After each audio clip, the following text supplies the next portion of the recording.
జరుపుకోవడం జరుగుతూ ఉంది.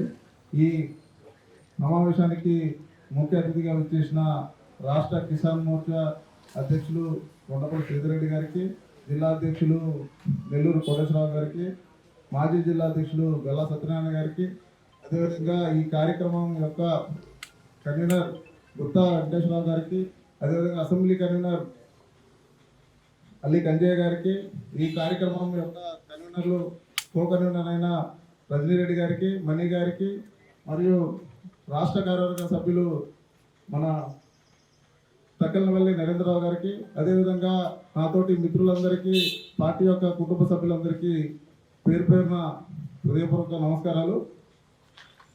ఈరోజు మనం పెద్దవాళ్ళు చెప్పినట్టు అహల్యాబాయి గారి యొక్క జీవిత చరిత్ర చాలా మందికి తెలియదు, కనుమరుగైపోయింది. ఎందుకంటే గత పాలకులు ఏదైతే కాంగ్రెస్ ప్రభుత్వం పాలించిన కొన్ని ఏదైతే 60 సంవత్సరాలు 70 సంవత్సరాల పరిపాలనలో కూడా ఈ ఏదైతే ఇలాంటి పెద్దవాళ్ళ యొక్క జీవిత చరిత్రని చాలా మందిని కనుమరుగు చేశారు.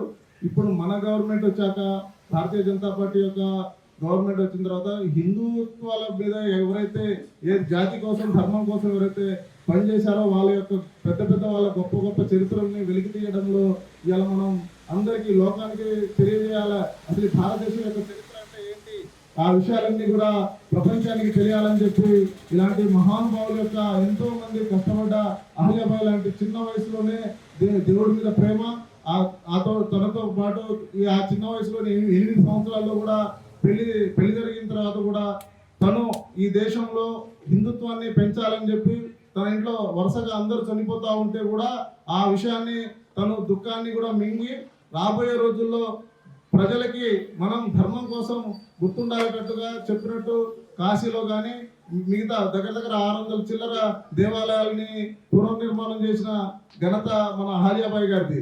వారిని మనం గుర్తుపెట్టుకోవడమే కాదు, మన పిల్లల యొక్క మన ఇంట్లో ఆడపిల్లల్ని మన యొక్క పిల్లల్ని ఆ చరిత్ర చెప్తూ పెంచితే రాబోయే రోజుల్లో కూడా మన పిల్లలు ధర్మం కోసం పనిచేస్తారని చెప్పి నేను కోరుకుంటా ఉన్నా.